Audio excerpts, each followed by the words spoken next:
General, how are you going to define rebellion? Rebellion is a willful attempt to capture a portion of our territory and set it up under control of this group, set up their flag, say they control it and they rule it. That's precisely what rebellion is. Kailangan ho ba na yun ay babahagi ng gobyerno, na humihiwalay sa gobyerno? Kailangan ho ba na yun? Yun ang ina-attempt nila.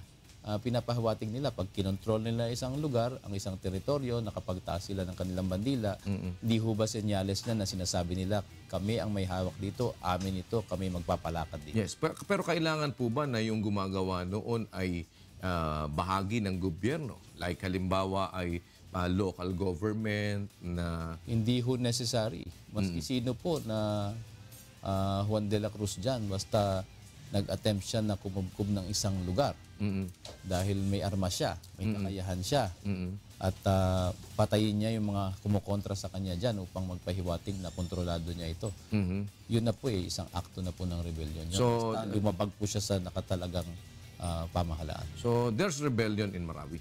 There is rebellion ongoing and it is a rebellion that is continuing. Okay. How about invasion?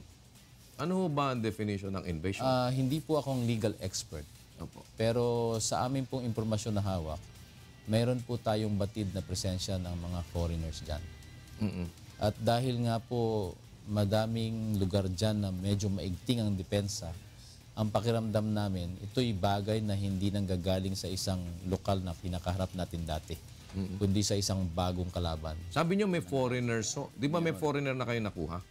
Meron po nung Pinapatay dito, wala ho pa. Dito sa pagkakataong ito, hindi pa po natin nakukuha yung pruweba, pero naniniwala kami base sa mga impormasyon na ang dami na po nakukuha na nariyan sila. Ang problema lang po, pag napatay nyo ang isang tao, tulad na isang foreigner na lumalaban sa atin, pero ang itsura niya ay katulad natin na Asyano, at nakaraan na ang ilang araw, yung kulay po ng mga patay ay nagkakapare-pareho na. So, nagsisimula na ang decomposition. But you believe na may foreigner ho talaga? Mayroon po. Meron na, so kumbaga parang may presence ba ng invasion sa atin? Kung atin pong susumahin, tulad ng naibanggit ni Soljen, at sabi ko nga po, hindi akong legal expert dito. Kung yun ang pagbabasihan natin, yes, we can say that because there is quite a big number of them already there. So when you say there's quite a big number of them, not only in Marawi, tama po ba yun? Sa Marawi lang po ngayon, yun ang impormasyon natin. Pero noong araw na tayo'y hindi pa nagsimula ito, nasusundan na po natin sila sa iba't ibang lugar. At karamihan dyan yung nagbigay ng seeds ng extremism at radicalism sa mga tao nating nagtayo nitong Maute Group.